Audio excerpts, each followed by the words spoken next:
History of Woodstock.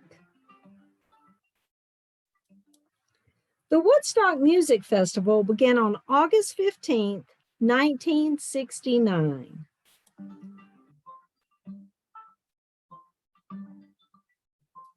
As 500,000 people waited on a dairy farm in Bethel, New York for the three-day event to start.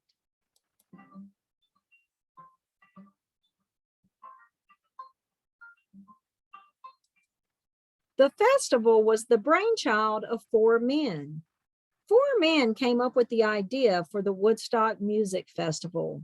They were John Roberts, Joel Rosenman, Artie Kornfeld, and Michael Lang.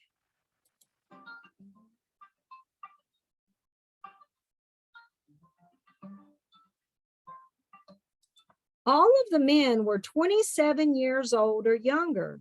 They were looking for an investment opportunity. They wanted to make money.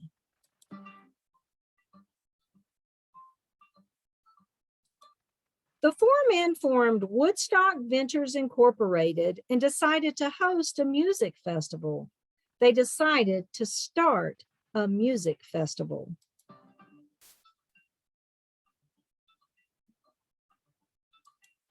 Creedence Clearwater Revival was the first big-name talent to sign on and gave Woodstock the credibility it needed to attract other well-known musicians. Because Creedence Clearwater Revival was willing to play at Woodstock, other popular musicians were willing to play at Woodstock too.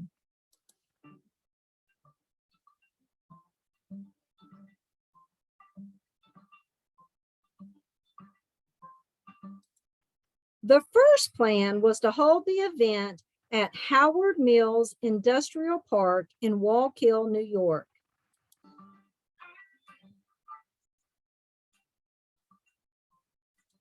However, Wallkill town officials got spooked and backed out of the deal, passing a law that eliminated any possibility of holding the concert on their turf. The officials from Wallkill decided they did not want the Woodstock Music Festival held in their town. So they passed a law that said no concert in their town.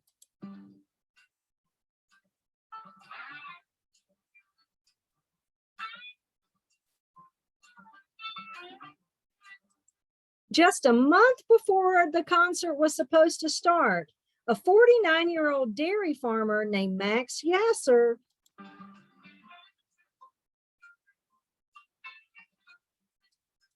offered to rent them part of his land in the White Lake area of Bethel, New York. It was surrounded by the Catskill Mountains.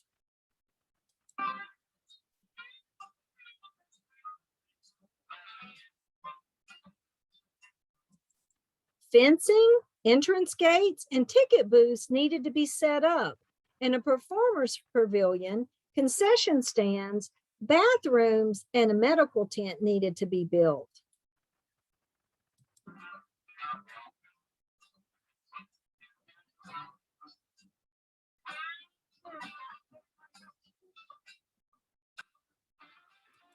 But by the time people started arriving a couple of days before the concert started, the fencing gates and ticket booth still weren't ready.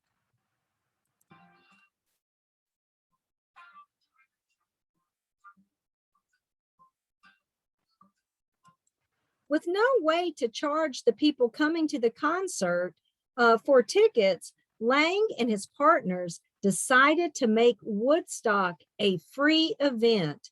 People could come to the concerts for free.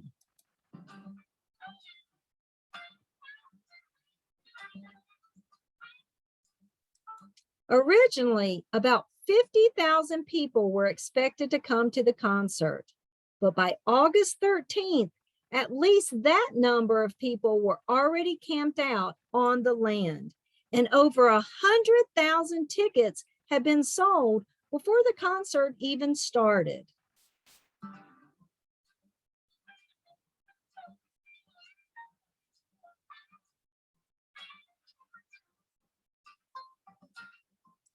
Highways and roads came to a standstill. The cars were not moving, and many people who were going to the concert left their cars and walked the rest of the way to the concert on foot.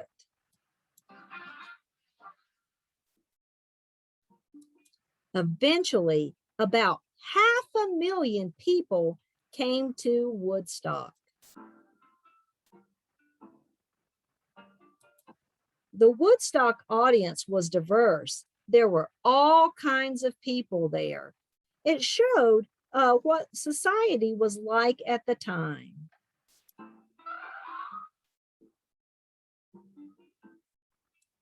Some were hippies who felt like they didn't belong in society because people wanted too many things.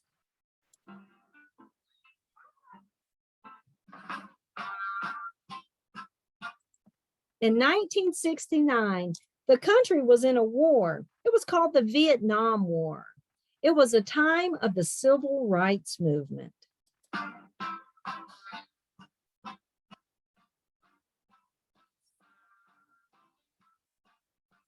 Woodstock was an opportunity for people to escape into music and spread a message of unity and peace.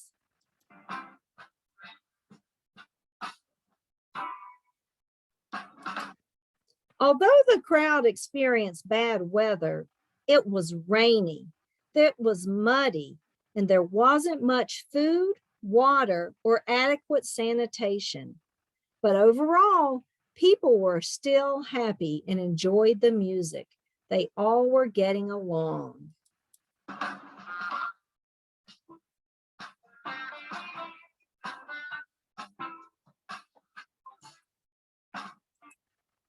Looking back, some people say there wasn't any violence, even though there were a lot of people at Woodstock because people were taking psychedelic drugs.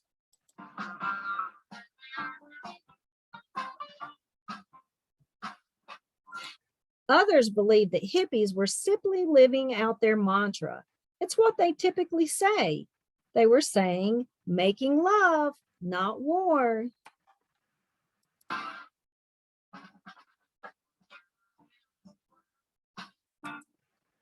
Doctors and nurses volunteered at Woodstock's medical tent.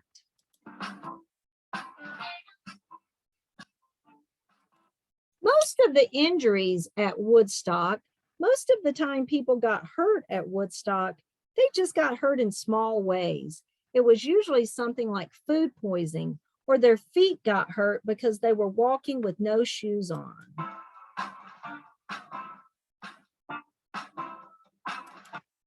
One teenager died at Woodstock. He got run over by a tractor. Another person died from a drug-related death.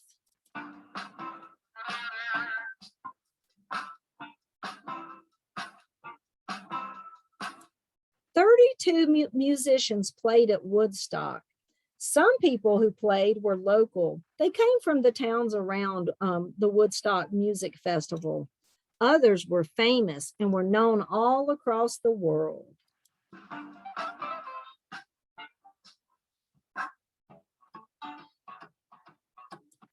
Some of the people who played at Woodstock were Santana, the Grateful Dead, Janis Joplin, The Who, Joe Cocker, Johnny Winter, Crosby, Stills, Nash and Young, and Jimi Hendrix.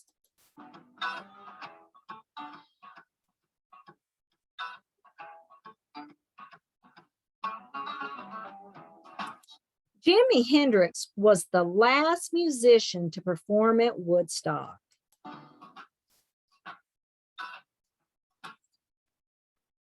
It was rainy the day that Jimi Hendrix was supposed to play. This took him off stage until early Monday morning. And by the time he went on, the crowd was small. Only about 25,000 people were there.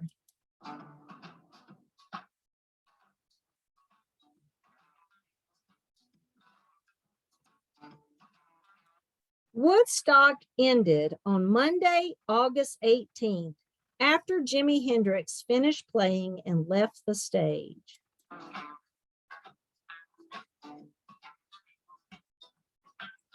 Cleaning up the venue, or where Woodstock took place, was a huge task. It took several days, bulldozers, and tens of thousands of dollars to clean up the land where Woodstock took place.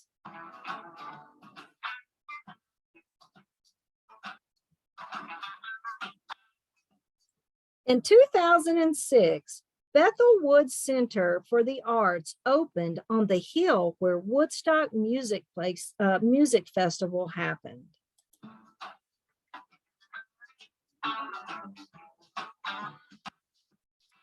Today, it has outdoor concerts in its beautiful pavilion. There's also a 1960s museum on site.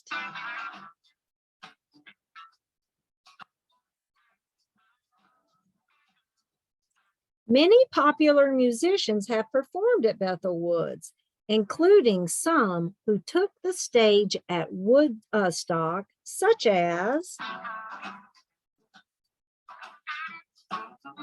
Crosby, Stills, Nash & Young, Santana, Arlo Guthrie, and Joe Cocker.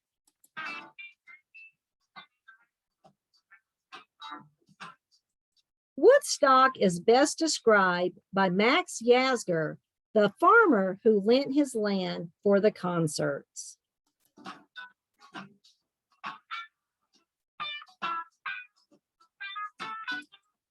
Talking to the audience on the third day, he said, "The important thing that you've proven to the world is that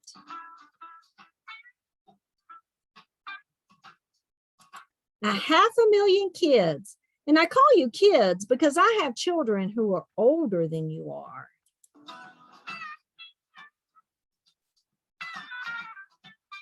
a 500,000 young people can get together and have 3 days of fun and music, and nothing but fun and music. And God bless you for it.